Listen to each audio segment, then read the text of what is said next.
Hello and welcome everyone to episode 28 of Sovereign AF Podcast. I'm your host, Regina, and I am here with my beautiful co-host, Cynthia. Hi. And we have a really, really important topic and an amazing guest. We're going to talk all about food sovereignty, what is happening to our food supply, and what do we do about it? More importantly, we have AJ Richards, who is a pioneer, and I'm going to let him go deeper into all the amazing things about him. But just to give you a heads up, he founded a company called From the Farm, and the mission is to connect people like me and you, everyday consumers, to farms and ranches so that we can support local farms in our community and take back our power and our sovereignty over our food supply. So thank you so much for being here, AJ. Yeah, thanks for having me, guys. I really appreciate it.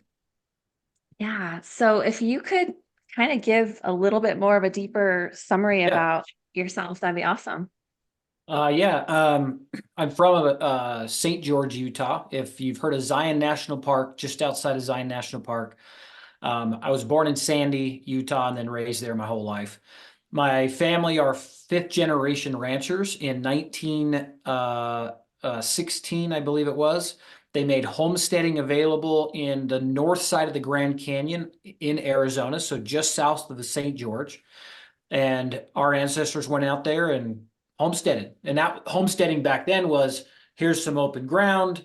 It's really hard to live here. So if you want to live there, good luck. And then you Yeah. could fence it off. There was a certain number of acres. You could fence it off, plant your flag, and homestead and create it into something. And so my family went out there 1916. It's the Bundy family. If you've heard of the Bundy ranchers, that's us.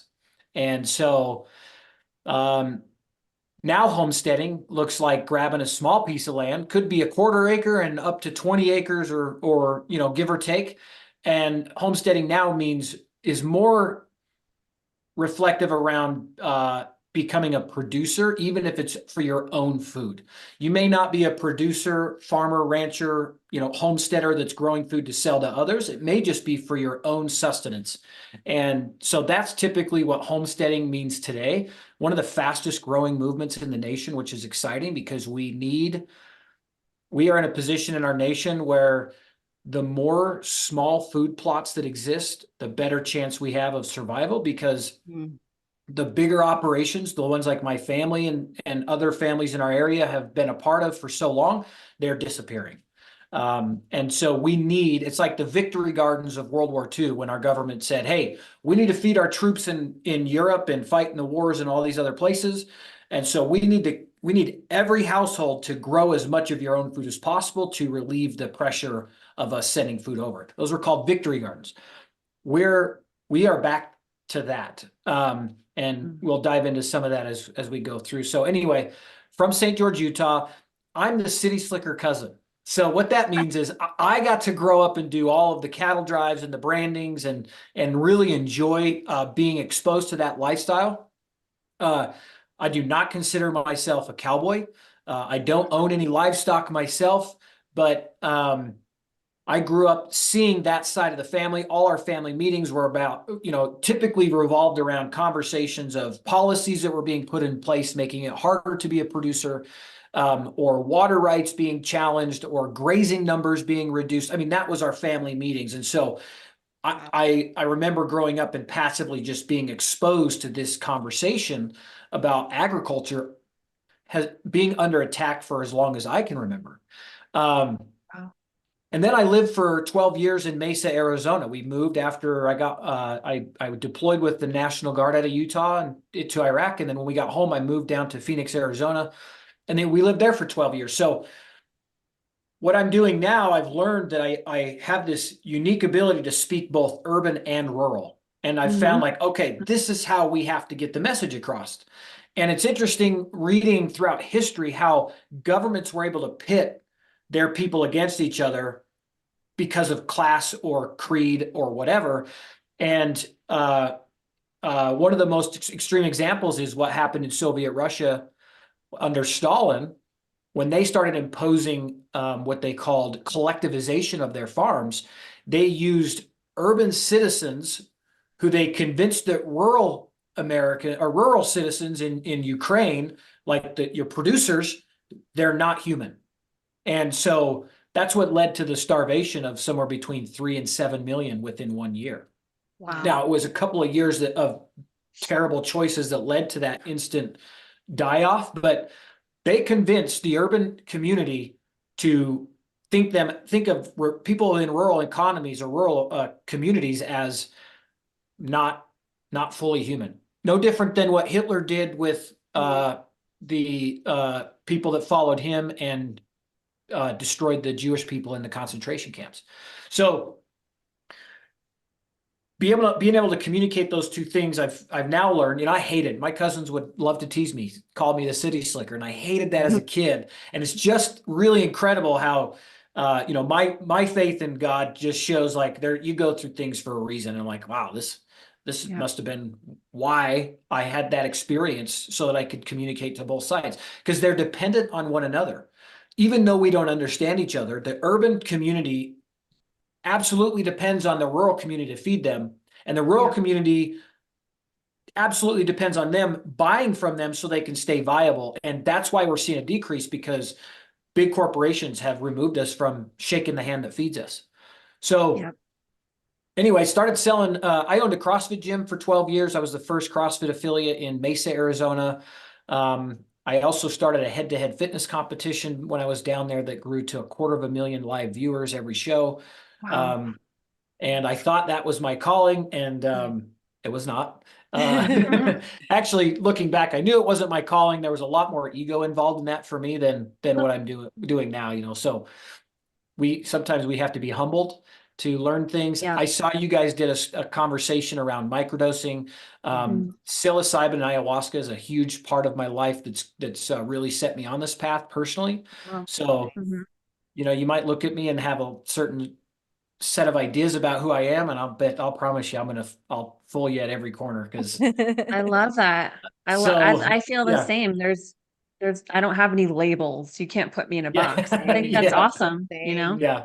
Yeah. So uh it was really ayahuasca that really connected me to nature. Mhm. Before I never understood or wasn't connected to our impact. Now, I don't believe in global warming or climate change as the mainstream Right. narrative discusses it, but there's certainly Right. desertification that happens, and desertification happens because of human decision. Now, Mother Nature is incredible. She can restore what we spent 100 years destroying. She can restore in 5 to 10 with Mhm. practices that match what the environment needs, depending on where you live in the world. So, but I was never connected to that until I had a ceremony in ayahuasca, and all of a sudden I got really connected to that conversation. It took a while to filter out the bullshit from what was actually going on, because that's how propaganda works. And so Yep. Mhm. um so I came across Alan Savory is a holistic land management from South Africa, and I saw his TED talk, and I was like, wait a minute. So starvation because of desertification doesn't have to be what happens. And I went down that path, and trying to as the city slicker cousin, trying to convince family to change the way they manage their land as producers is not recommended unless you come with some value added. Yeah. Yeah. So all of a sudden I realized, unless I make an economic impact, then they're not going to hear the regenerative side or other ways to raise food. And then COVID hit, and the supply chain completely crumbled. And I'm driving down the road listening to the radio talk about empty store shelves in cities around the country, and I'm seeing livestock standing in the field all around me. Mhm. So there was this awareness of, well, we have food, we just don't have a system to connect people with food to help us. And so I started studying the supply chain. And I thought, man, what if somebody builds an Airbnb, but instead of short-term rental, it's local food? Mhm. And that's how From the Farm idea came about. Well, now, I know nothing about software. And so I tried to hand this idea off to anybody I could find that might be interested, and they all said nope. And so Wow. uh, I couldn't sleep. I was picturing this man from Iraq when we went into his village and fed his family. And so I hadn't thought of this man in 20 years. I mean, I haven't, it was almost 20 years ago that I was there and never pictured this guy's face. I have a picture of me playing soccer with one of his kids because a soccer ball was one of the things we brought. And I'm in full gear. You know, I've got my weapon strapped to my chest, my helmet on, and I'm trying to play soccer with these kids. But off in the corner, the dad is watching. And I don't know what he's thinking, but now in my head, when I try to lay down and go to sleep, I'm picturing his face and that I might be him. I might be him watching a foreign entity feeding my children. And I was like, hell no. And Yeah. I couldn't sleep for weeks because I wasn't, because here was this idea. Now I believe God said, you're the guy, you know, you've got all these life experiences for a reason. And now I'm selling beef direct to consumer for my family's ranch. And so I'm experiencing this farm, you know, to table movement and all of the challenges that face the producers to even do that, because everything has been designed to move them away from the customer and just feed the beast that controls them. And so to try to get back into it as a producer, there's so many tasks on top of being a rancher, being a farmer. And if you are familiar, know anybody that does that job, really, it's a 365-day a year, 24-hour a day job. You know, Yeah. their vacations is a quick trip to a rodeo somewhere and then right back to the ranch in our part of the country. And Yeah. so for them to then also take on marketing and sales and fulfillment and customer service and all of these things that these other middlemen have designed to do, because we as customers are disconnected, it's so difficult. So, you know, God's like, I'm not letting you sleep until you figure out that this has been put in your lap for a reason. And so I finally just reached out and ended up connecting with my partner. My first business partner became my advisor, exited a successful software company, did really, really well. And has been guiding me since day one. And he said the other day, he has no time for helping people like me. And he would give me like a task, and I was like a dog chasing a stick. I'd run and do the task and come back and report. And I didn't know that. He didn't know my conviction because of why I was doing this, just that here was this guy looking for some mentorship, and I get hit up all the time because of what I do. So this guy's either going to sink or swim. And I just kept coming back. And so, um, he said, here's what you got to do. And he started giving me one task at a time. And frankly, we'd be 6 months ahead of where we are now if it wasn't for the personal development I had to go through just to believe that I was capable of this. I'm a Yeah. citizen. I'm an everyday American citizen, patriot, just like anybody else that's ever going to hear this. That just has faith and went for it. I mean, what we're doing to take on the most corrupt organizations in human history, big pharma and big food, Yeah. is impossible. It'll take a miracle, but you know, miracles are why I'm sitting here right now. So Mm-hmm. we'll go Yes. for it. So, Oof. I mean, in a nutshell, Fired that's up. kind of where I've come from, where I'm at now, and then there's a whole lot to fill in between. So, Yeah. if you have any questions, fire away. Well, you've got me like fired up. Um, I have a random side question. I really just want to ask it, totally not Yeah. pertinent to anything. Are you related to Ammon Bundy? Yeah, that's my second cousin. So when I Okay. say we're the Bundy Ranchers, that's the notorious Okay. Bundys who Yep. were the canaries in the coal mine for what was happening with Yeah. federal policy. Yep. Wow. Okay. Wow. I kind of figured that, but just wanted to check. Awesome. Yeah. Why don't you want to dive into a little bit of your presentation that you did on that live so we can kind of show Yeah. some of the things that are happening and kind of paint the bigger picture. Someone asked in the chat, and we can maybe fit this in somewhere if it fits in. Later on, please talk about Monsanto. If that fits in later, we can fit it in maybe. Yeah. Yeah, absolutely. Well, let's maybe I'll start with like the problem, right? So there's the Yeah. problem that we have, which is our food sovereignty, our food supply chain, and then there's what do we do about it? So in let me just share my screen real quick and I'll start here and I'm sure it'll lead to more. I think this is the right screen. Can you see this graph right here? You can. Yep. Yes. Okay.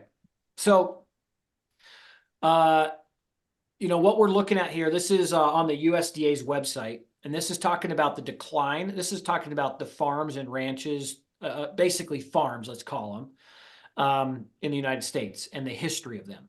So right here where you see this, so these are farms in millions, so over 6 million farms, and this is like 1930-ish, right? Almost 7 million farms around 1930. Well, then we go to war sometime around right in here, World War II. Mm-hmm. And what happened is after the war was over, um, we went through this globalization shift. We were going to become a massive global, global trade. Let's just say it that way. And that was after World War II. It's like, hey, we're all connected. Let's start trading internationally and so forth. And so right about this time, there was this decision being made. First of all, we had all these war chemicals left over that were repurposed to fertilizers, herbicides, pesticides, fungicides, insecticides, sides meaning death, right? And Mm-hmm. so that's what happened. All of those war chemicals were redesigned to be agricultural products. And so that's also sometime in that area where they started saying get big or get out. That happened a few years later, and get big or get out was a famous phrase used by Earl Butz, who was the head of the USDA. And basically what he was saying is if you're a small farm, we don't want you. Get out. If you're not going to produce for the world, you need to go away, which means you're no longer independent. You're no longer self-sufficient. And so all these decisions were being made that didn't support the smaller operator, but now scaled to massive, what we see now are corporate farms. The foundation that started in this time frame. There's actually a gentleman that I met here in Cody who's a bison rancher. Now he takes people on bison hunts. And he had an interesting story to share that his grandfather sat in a meeting with the person that was called on by the president right after World War II. This gentleman happened to be the prophet. He became the prophet of the Mormon Church later. Wasn't the prophet at the time, but because of their connection to agriculture, this is who the president of the United States went to and said, "Hey, I need you to convince farmers to produce more food so we can send to Europe because the war is over. And if we don't, they're going to starve. They're going to starve. And we've got to help prevent famine." Well, the way it was told to me is he did not feel comfortable with that. He could see the long-term consequence of producing more than that we could do naturally. And so he didn't want to accept that invitation to come and help make this happen. So he came back here, and this gentleman's grandfather was in the meeting that this guy had. He called a bunch of producers together and said, "This is what I've been asked to do. I don't think it's right. We can see some major problems down the road if we go this route." And they basically said, well, if you don't say yes, they're going to find somebody else who will, and they will not have the same level of care that you do. And so he said, okay, went back to the president and said, I'll do it on one condition. As soon as Europe is on their feet, we're back to producing for Americans and just focusing on that. And as politicians do, they said, okay, yep. And rest is history, so to say. Now we're at where we're at. So that started the decline right here. And then we had Earl Butz say, get big or get out. And so we had this massive drop off of losing our small farms and ranches. Now we get into the 80s and we have this next decline that you can see here. In the 80s, Reagan changed the antitrust laws. So we had these laws in place that would prevent large corporations from gobbling up smaller corporations and becoming some massive oligopoly. Well, they changed that. They said, as long as it doesn't affect a consumer's dollar, then we're going to allow that to happen. So sometime in the 80s, Yeah, sometime in the 80s, we had probably the big 100, not the big four, and I'll explain that in a minute. Uh, big being the big corporations that control everything.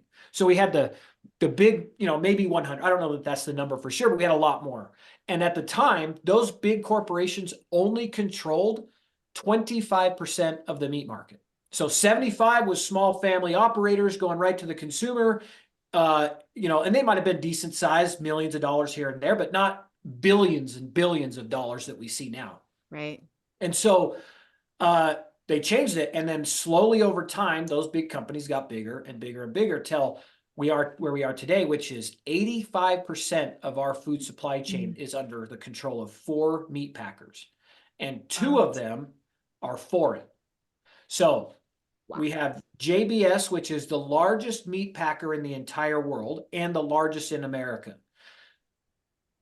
They are controlled and owned privately by the Batista brothers, who can be compared to mafia.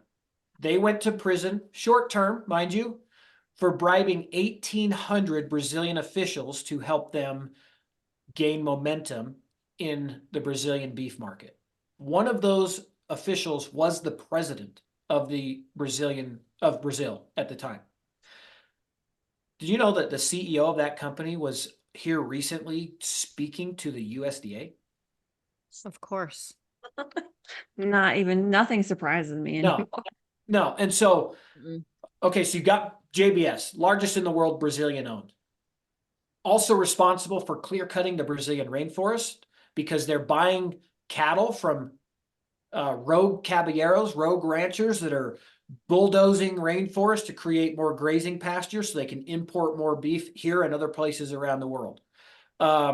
They've even been called out for being involved in those practices, and those practices leading to the murder of indigenous tribes who've been fighting the caballeros from clearing out their jungle forests.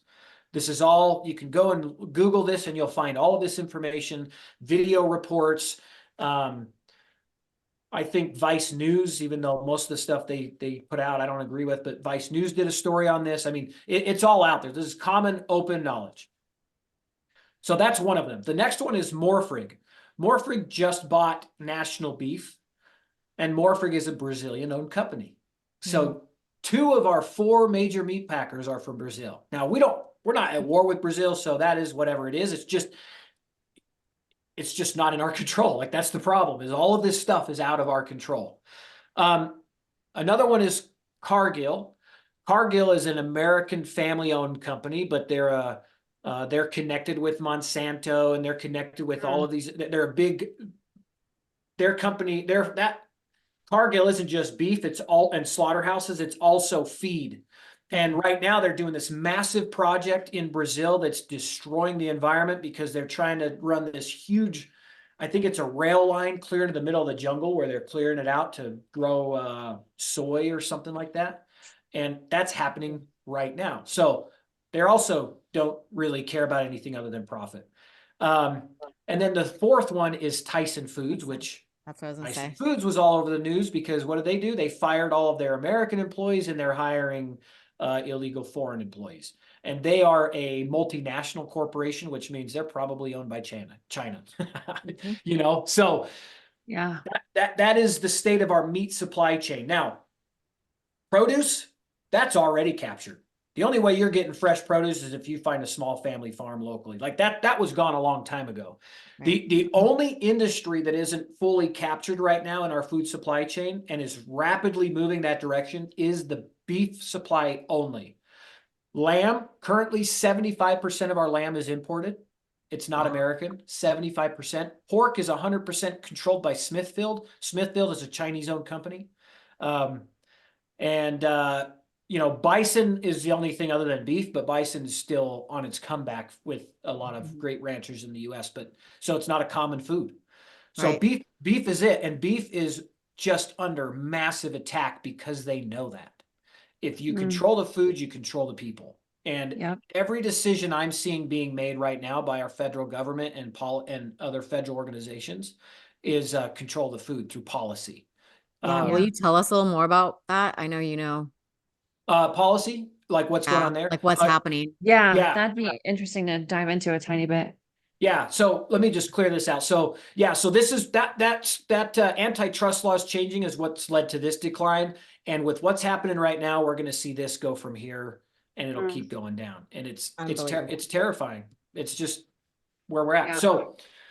So in the beef supply chain, what's happening right now is uh man, where to start? I got a list on my board right here. Let's start with RFID ear tags. Yeah. So the omnibus bill included $15 million for the USDA to put towards electronic identification ear tags that can track every livestock from birth till sale and every step in the way, along the way. When they were pushing it through, they're like, it's voluntary. We're just going to test it, which we all know is like the sign of the red flag that you guys are full of shit and you're about to take over control. Mhm. And so they passed it, or they got it funded through that omnibus bill. And now you've heard all this news about bird flu, which is bullshit. I mean, it's happening, but it's not. I was listening to somebody talk. Oh, it was Bill Bollard, who's the CEO of RCAF, did a story on this. The bird flu is devastating to the birds, but when it gets into the cows, it's diarrhea. Or no, that was the cows was like nothing. When a human contracted, because they're like the first contraction of bird flu by a human, the guy had diarrhea. Did you hear that? No, you didn't hear that because that doesn't, help their cause. Doesn't create fear, you know? Right.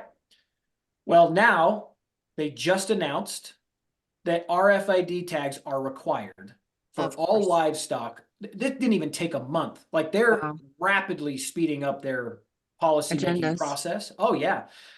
And so I mean, the omnibus bill passed a couple of months ago. There was all this talk, no, it's voluntary, no, it's voluntary. And now they're like, we need to track disease. So we're going to make you sell everything with an RFID tag. So they're using the disease, just like they did with the other thing, to get everybody to comply. And so now if your animal is over 18 months, which almost every single cow gets to 18 months or older. So, and every dairy cow that gets sold, nothing can be sold across state lines unless it has an RFID ear tag. Wow. Now, the reason they're doing that is because the federal government can't dictate what you do at the state so much, right? Just like marijuana laws. You can be fully rec in a state, but it's fully federally illegal, but it's still happening, right? So it's the same thing what we're talking about here. So here's where the problem is. I mean, there's many problems here, of course, but one of the problems is I'm in the state of Wyoming. There are no consumers here to take up and eat the cattle that's being raised in Montana and Wyoming. But who certainly needs it are people like Phoenix, Arizona, where there's not enough fat cattle to feed 5.5 million people just in the greater city of Phoenix. And so, we were working on, we still are working on this process to connect consumers in Phoenix directly with producers in Montana and Wyoming, because we have to. The environment in Phoenix doesn't allow for this. So while I'm a firm believer in shaking the hand that feeds you, meaning you're so close to them that you can, there are parts of the country where that is just not an option. And so alternative methods have to be deployed. Now, you should buy out all the producers who are finishing cows in Arizona, support them first. But there's so many people, like they can't even feed a percentage of that population. They just don't have the animals. So that's one problem. Plus, then the cost to do this, you start imposing these unnecessary fees on producers. They can't even afford to be in business as it is. So we're going to start seeing producers close because it just doesn't make sense. So that's RFID, and that's a whole much longer topic, but I'll just kind of bullet point these.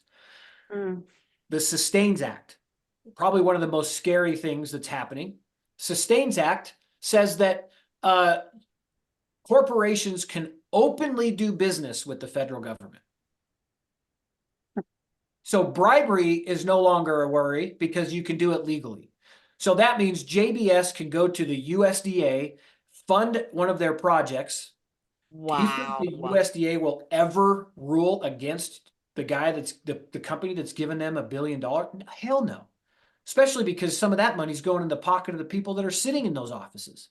They will never rule against their donors or their sponsors or whatever you want to call it. So that's in the Sustains Act. That's scary because the only thing that's somewhat slowing them down is they have to do it behind closed doors and not look, I mean, up until recently, not look so suspicious. Now they're like, whatever. I We're feel like selling they don't secrets. care lately. No, like, yeah, we're doing business with China. So what? What are you going to do about it? Yeah. So that's the Sustains Act. Then you have the carbon credits. If everybody's heard of global warming and cows are the problem. And so one thing we're going to do is offer carbon credits.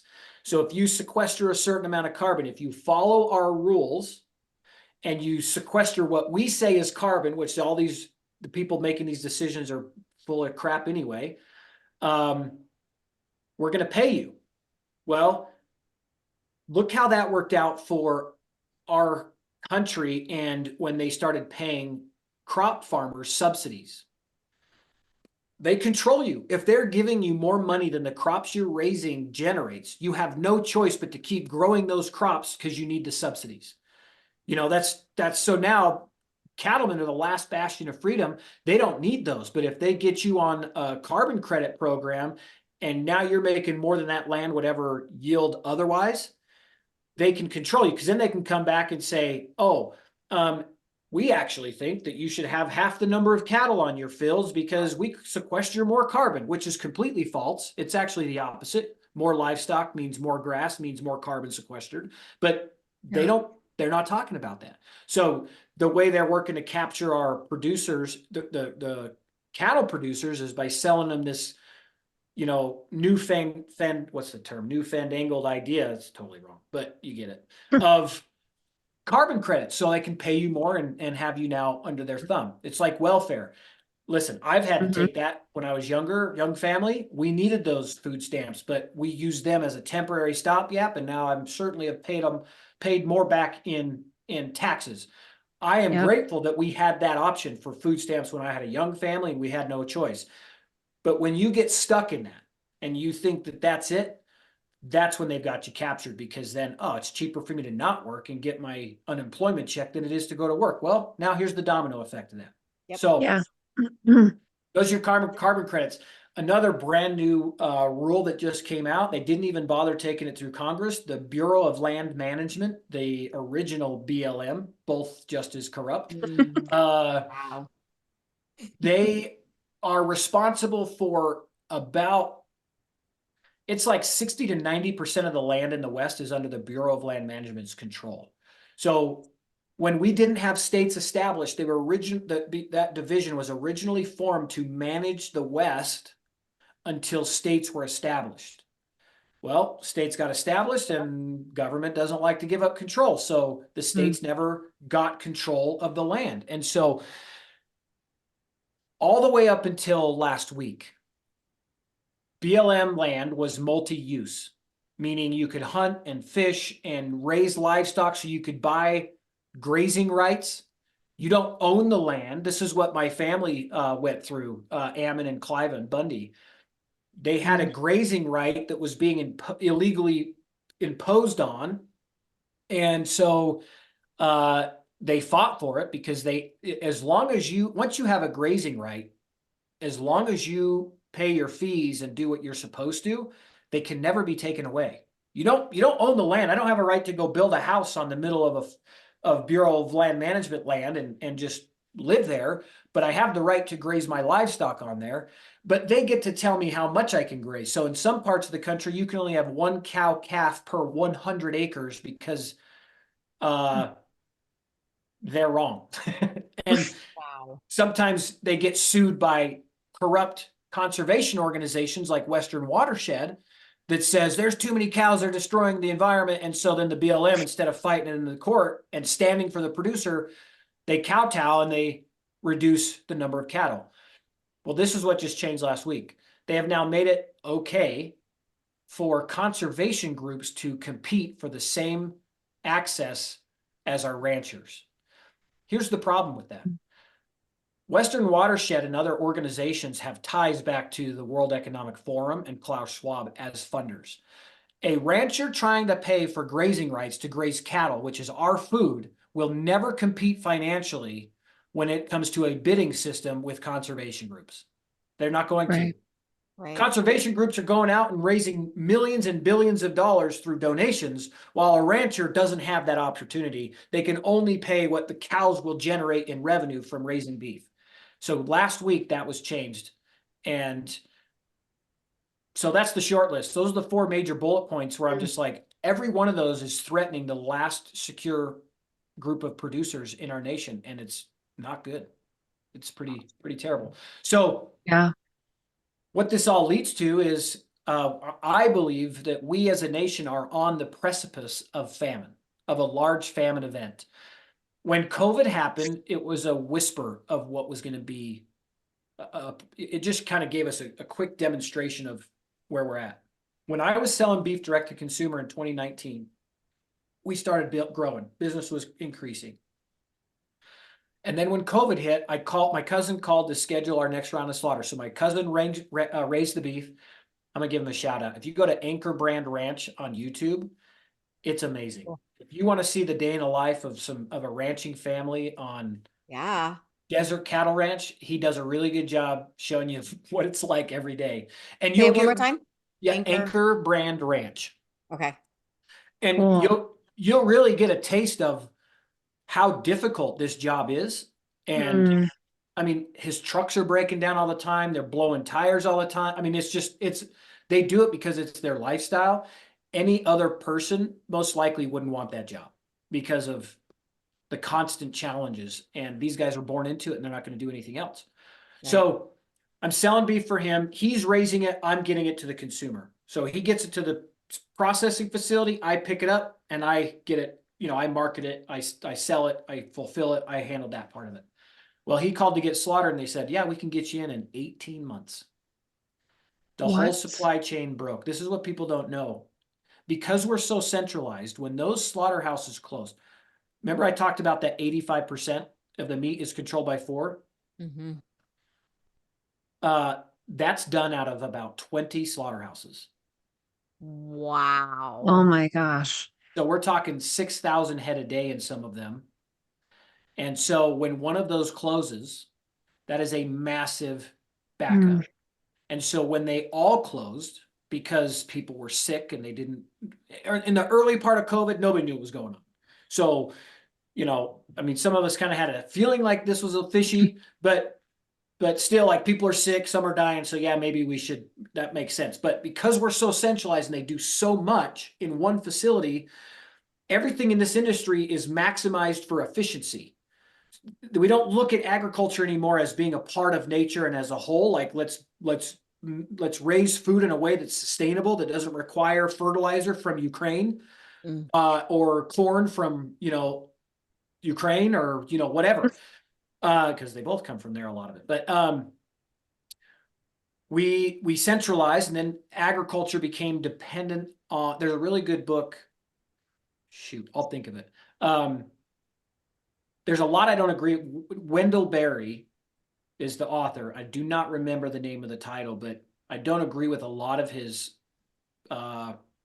position, but everything he's talking about is true, in terms of, agriculture used to not depend on anything other than somebody's labor.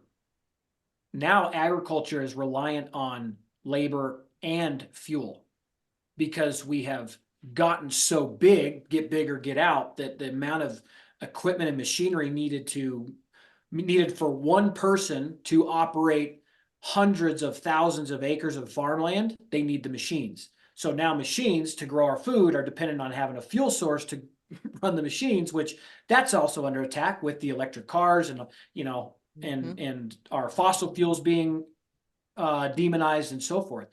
So I went off a tangent there. I'm not sure if I can find my way back. It was good. I don't remember what I was talking about when I went there, but slaughterhouses. So so they closed, and we were now 18 months before so I have customers waiting for food. You guys are my customers. You're like, hey, when's my order coming in? I'm like, I'll see you in a year and a half. We drove all over the state of Utah to every processing facility that could squeeze in 1 or 2, because sometimes cancellations happen, and be like, we got a cancellation. We'd get it in there. And didn't make sense. there was so small margins in food and beef as it is. People talk about the cost of going direct. Well, the cost of not going direct is higher when we lose them all. But the cost that going direct right now is you're comparing apples and oranges. What you're getting at Walmart is not what you're getting from Farmer John. And what Farmer John is providing you is going to sustain your life way better than what you're getting from Walmart and all those processed foods. You're going to pay for it. This is what consumers don't understand. You are going to pay for it. If you don't pay for it in food right now, you're going to pay for it in medical later. You're going to be on all kinds of pharmaceuticals. You're going to have a terribly poor quality life. And so what I try to tell people is like, sometimes you got to take an honest inventory of your life and say, where am I wasting money that could go to my food? Do I smoke? Do I drink alcohol? Do I smoke weed? Yeah.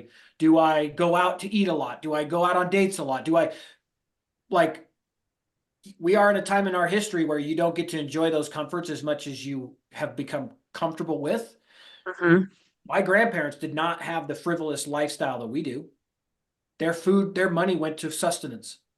And then they lived long, healthy life because of that. But we want our cake and we want to eat it too.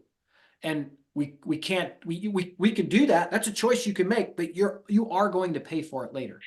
So margins are so small in food that driving to every slaughterhouse throughout the state did not make sense. I couldn't justify it financially. And every processing plant cuts it a little different, labels it a different way, packages it a different way. And so at some point, customers are like, what is happening? And I'm like, well, COVID is happening, so bear with us. But it didn't make sense. So that's when all of this like supply chain awareness and everything came about. And so we're down to about 2,500 USDA processing facilities in our nation. So when we talk about our ranchers being under attack, so is the people who process our food. I mean, the live I did last night, I told people, I'm like, you may want to learn how to process an animal. Like, no joke. I'm not even partially kidding. You may want to learn how to process an animal just so you have that skill, because you might be able to find the food, but you may not be able to find the slaughterhouse. Because another policy being pushed through that's going to affect the small meat packers is an EPA ruling that they have to change the way they're managing their wastewater by next year. That will put hundreds of them out of business because there's not enough money there to go add all these processes to meet their standards. And so I think there's something like maybe 10,000 slaughterhouses across the entire country. And in many cases, the producers were trying to help connect direct with the consumers. They're like, we don't have a slaughterhouse here. Like, we would like to, but the closest one is 6 hours away. So that, I mean, that's all, that's where we're at. It's not, like I said in the beginning, maybe we weren't live yet. We have been complacent long enough that we are not going to be able to get out of this without some extreme discomfort, and in some cases, maybe trauma. And so, that's where this homesteading movement is really encouraging. Like, I have faith that we come out on top. I just don't know what it looks like to get there. Right. And so these homesteaders getting involved in growing food, I think the most valuable investment you can do if you're looking for a career is find a way to grow food. You can grow quite a bit of food on an acre. And there's guys, I've got a guy here locally who's teaching an online farm course. And he's like, people say there's no money in farming. BS. Here's how much I make. And he's not even farming a whole half acre. Wow. So, and if you're listening to this and you're like, well, I can't afford land. Listen, go find somebody who's got land and not doing anything with it and do a trade. People are doing that all the time. All the time. Good idea. Wow. That's a great idea. Yeah. So anyway, I've been going. Do you have questions? Yeah. No, that was awesome. We raised the flags. Go ahead, I have a Cindy. gross random question that some people may not understand and may not even want to think about. So what about all the foods that are going to food like McDonald's and all these places? Is that even? That's a whole rabbit hole. Yeah. Yeah. Right? So like, how do we mass produce that when this is like, how is that logically even possible? Yeah. That so we're eating meat. You are eating a lot of meat. The question is, what is it treated with? And how do they process it, right? So if you buy a pound of ground beef from a big grocery store, you might have like 500 head of cows mixed into that 1 pound. Like they just put it in massive grinders, right? If I go to a rancher and he's got 5 cows and he processes those cows, I'm only getting meat from that one cow. Now there's a possibility that that farmer brings me 5 cows and he's like, just put it all in grind, but it's still 5 cows from a rancher who's treating them all the same. And they're coming from the exact same place. So that doesn't bother me. But it's when you have 500, where and how are they treated? And most of them are standing in now let me just preface this. Feedlots are necessary in our current food system. I would much rather deal with feedlots and eat feedlot beef than starve to death.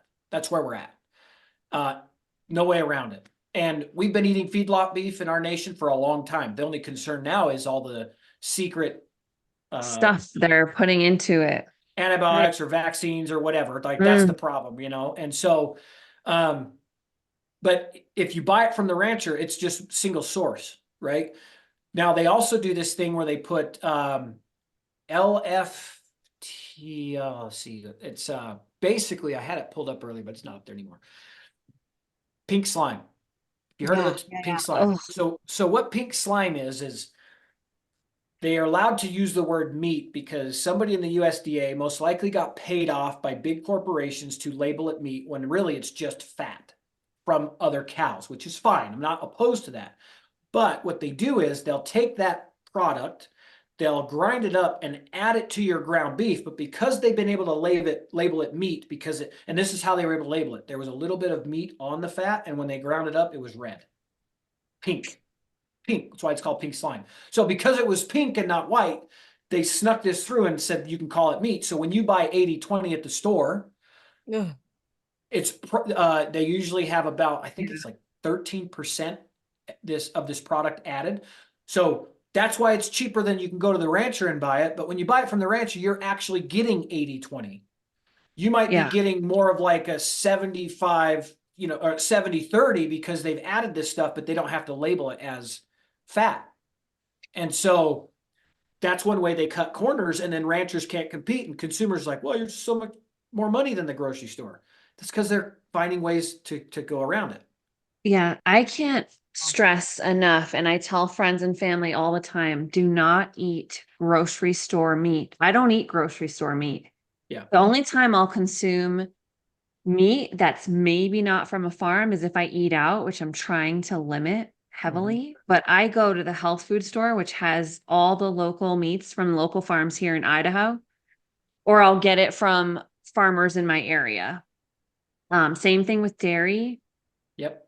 Raw dairy, raw milk.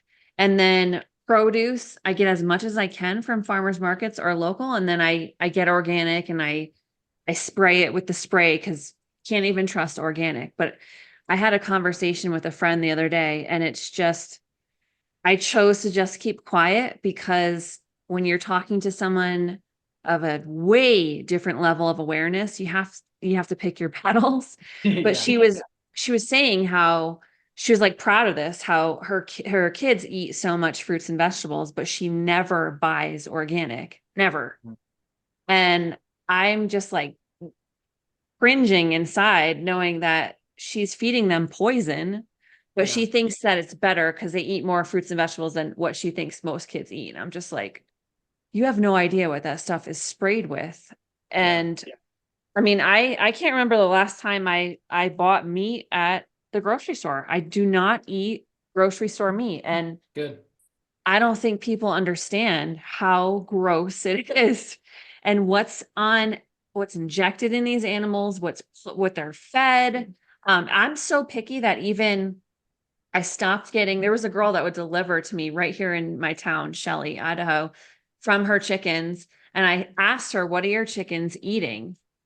Are they eating soy and corn from that big feed over in Firth, which is the town next door? And she said, yes. And I said, okay. And I just politely took because she came to deliver, I just said, thank you. And I stopped buying from her. I don't want my chicken, like my eggs, to have been corn and soy fed. Like there's so many things you have to think of. Yeah. And it's crazy. unbelievable. Yeah, But it's crazy. We almost filled up your whole hour, and we're not even into the good stuff so yet, the solution, what do we do? Wait, I have one more question. Yeah, go for it. What What about this whole thing about the pigs being, Yeah. is Oh that yeah. So true? Is that happening? yes, Oh. the mRNA technology has been approved for pork and chicken. And They're chicken? Yep. And so if you're buying chicken from the store, the thing Do is, not. so then the question is, so then who's doing it? Well, it ain't the small people. So, and it may not be some of the bigger operations, but we don't know.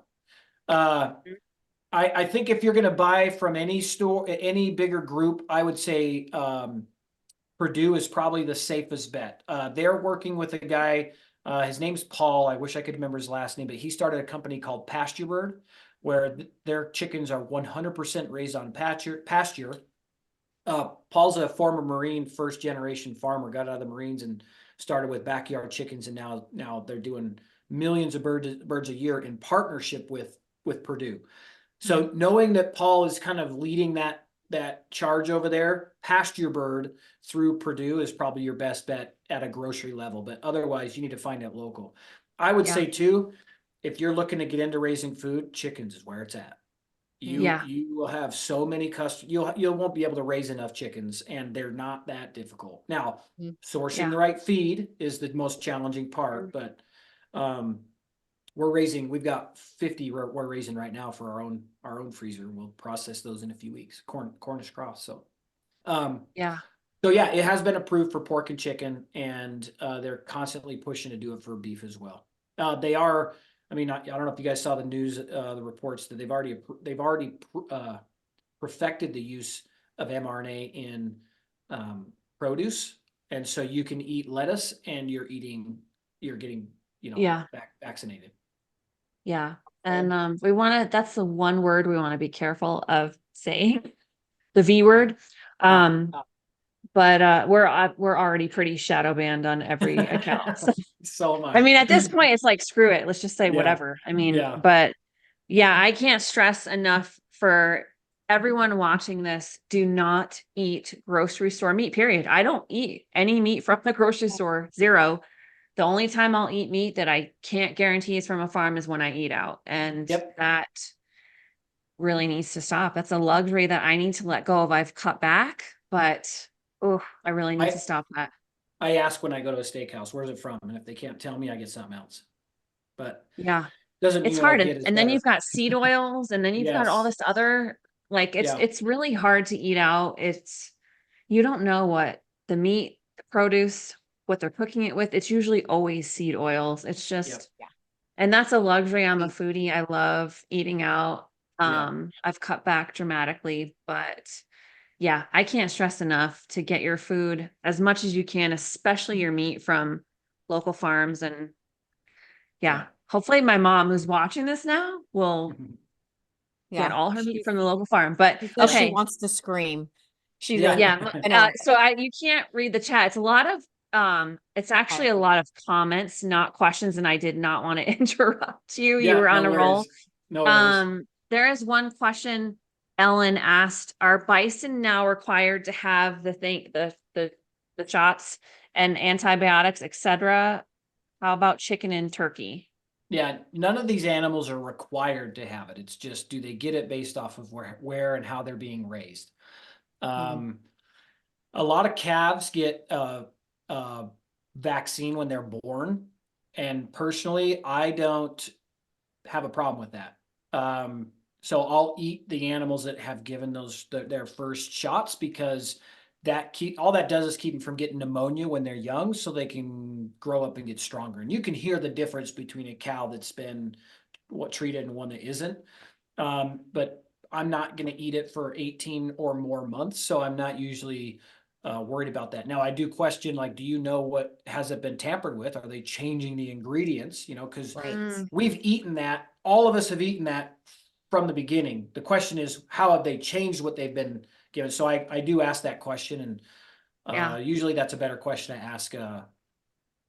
Typically, Right. you'll 'Cause have to find out what that particular one is, and then ask a veterinarian, like, hey, what's in this? Because yeah. the producer. Or get to know your farmers. Ask them That's what right. they're putting in. I go to farmers markets and I straight up ask them a ton Yep. of questions that they probably don't always get. And I don't really care. Like, No, and you shouldn't, I, and yeah, they should learn that that's what the customers want to know. A lot of the people yeah, that are selling on our platform, that's what we're teaching them. Like, listen, again, this goes back to the city slicker and having understanding urban and rural. I try to tell them, like, listen, these guys are going to be your partners, but you got to yeah, educate them, and then they're going to stand up for you. So our whole mission is to help people shake the hand that feeds them, so that when there's a problem, when the producers are being chastised or persecuted, hopefully they have an email list of consumers that rely on them for their family's food, so that they're not fighting the battle alone. Like Amos Miller, if you're familiar with the Amos Miller story, he had yeah. over 400 people show up for his court hearing. Like, Hmm. that's important. We should have Yeah, that connection to our food again. So, Love yeah. that. Power in numbers. We absolutely have the power. We just have to stand together, that's right. right? And Yep. I think it's more important than ever. Okay, solution. Everything you're Yeah. doing from the farm.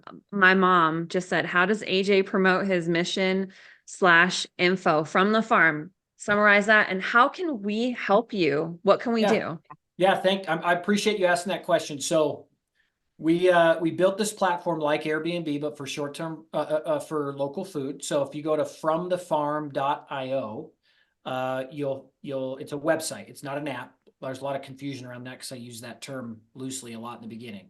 It's a website. The software is what we developed. So you can go onto that website, find local producers around you. Now, keep in mind, we just launched. So most of them are in the Rocky Mountain West, where I'm from, because that's where I'm from. They were easier to connect with when we went live. But we are starting to see farms and ranches all across the country. So the goal is, we're going to fill that map with producers. You can go on there, put in your location, set up an account, and now instantly be connected with people all around you. Because that was one of the disconnects, is Awesome. consumers didn't know how to find the ranchers, and the ranchers didn't know how to find the consumers. And so we built the central meeting place. This is our long-term mission, is that when there's a problem like this laundry list of attacks that are happening, you guys can come to us and we can give you the clear what's what on what's happening. And then you can Yeah, lean into your local politicians and be like, yo, we're not okay with this. yeah. But somebody has to sift through all that information. I mean, some of these things I've listened to 5 times before. I'm like, okay, now I know how I can articulate it so people are going to understand it. Because it's even hard for me to read half this crap. I'm like, And oh, they do that on purpose, I feel yeah, like. Absolutely. yeah. Um, So, so yep, from the just farm.io, you can meet consumers there, producers there, ask them those questions. And eventually it'll be all food. We're currently designing, right now it's just meat. We're designing produce love it. and dairy Awesome. and grain. So anybody growing food anywhere, homesteaders, small meat packers, farmers, ranchers, if you can even be a backyard gardener and have extra food, set it up Yeah. and meet your neighbors. So, first off, I want to work for you, but second, we Right. just talked to, like, I'm just thinking how to help you grow this. Like when I go to a farmer's market, I need to get some business cards. I need to just say, Yeah. hey, you should get listed on this site. And then Yes. what would you want me to do? Say, hey, get listed That would on be this great. site. Just go to the site and they could list themselves. Is it like that? Yes. Yeah. I've already been asked for like the printout material to make it easier for people. Let me Okay. just speak to what we did on this whole development so people understand. We had to solve 2 things: convenience for the consumer, convenience for the producer. And so that I spent, well, yay, balloons. I don't even know how that happens, but It picks up like hand signals certain, is weird. it Like, my, That's anyway. funny. Um, So on the producer side, we had to take care of, we are doing the marketing. We're going to spend millions and millions of dollars to become like Airbnb. So we're actually a marketing company, because that's the hard part. Marketing is not easy, and the algorithms are always changing, and you've got to do paid marketing and target marketing, and producers are like, wait a minute, you want me to ranch all day and then spend half my night marketing? Like, I just don't have the bandwidth. Many of them are working at it and trying it, and at some point they get really tired. So we're going to do that for them. And we Awesome. charge a commission on sales. It's not an expensive service, because everybody else is like $500 a month or whatever. We're like, no, all of these tools that you need, Shopify, website, shipping, everything, we built it into one platform. So you literally have to grow the product and get it to them. And then we're going to bring the customer there. Now, for you, the customer, the convenience of going to grocery stores, you can get everything you need, one trip around the store and you're out. So we designed this so that you can shop however many ranchers, farmers you would like, and check out one rad. time. And That's then, awesome. so you'll get Love it. chicken from this place if the other places don't have the other stuff. So you get beef here, chicken here, raw dairy here, Mm. produce here. That's important. Raw dairy you can't get everywhere. Yeah, so we've created, it's already running. We've done a fantastic job with our initial launch. We've raised $500,000 from some really incredible people that are not threatening our Awesome. mission. Mm. We're launching a crowdfunding in July with a company called Harmon Brothers Marketing. They did the crowdfunding for The Chosen and Sound of Freedom. Ooh. Wow. And they also marketed Squatty Potty and Purple Bed. So the biggest help we could use is we're just normal citizens, patriots that want to make a difference. Mm. If we're going to compete with big pharma and big food, we have to have the people be involved in this. Our commitment is we will never sell. We are not for sale. I will go to my deathbed, want to look at my grandkids on my deathbed and know that they've got small farms and ranches to buy from, and we didn't just grow a thing and sell it to JBS for $1 billion, because that's going to come. We're going to make a dent to where they're going to be like, we got to get these guys out of the way. So they're going to try to buy us and we're not for sale. They're going to try to lobby us. If we get enough people to support us, they can't do that. They're going to slander me. They're going to try to plant something on my computer or some BS to make me wrong so everybody leaves, or they're going to try to kill me. And God won't let me go until he's done with me anyway, so whatever. I was going to say you're divinely protected. Hey, freaking men. Yeah. So yeah. that's the biggest help. Tell people, drive them our way. Ranchers and farmers have been screwed so much that when I cold call them, even though I am and have the background I have, I don't have enough time on the phone to get them to drop their guard unless you said, man, I know you should talk to this guy, because once I talked about what we're doing, I'm almost positive that they'll be on board. Yeah. Absolutely. Well, wow. I definitely want to talk further. I want to help you. Thank you. And I think we'll just keep spreading this awareness. My mom said AJ needs to come back. And there's another question in the chat, but it's she didn't complete the question. Ellen, I don't see the end of that question. It doesn't look like a full question, but anyway, let's wrap up the recording. We'll hang out for a couple minutes, guys. If you have a couple last minute questions, throw them in the chat. Thank you so much. This is so important. I really want to be more involved as much as possible. We'll have to chat. And guys, I just want to say, check out the website. Let your local farmers know. So important. Fromthefarm.io. .io. Yep. And again, thank you, AJ, and everybody that's watching this, whether it's on Facebook or YouTube and Rumble. Please like and subscribe. Follow us everywhere. Instagram, Sovereign AF Podcast. Join the Facebook group. We'll figure out how to get live there again at some point, but at least we have the community that's growing. And thank you guys for your support. And we will see you next week, where we have someone, the topic is online classes for kids and online spiritual classes as well. So lots of interesting stuff coming your way. Thank you guys. Thanks everyone. Bye. See you. Thanks.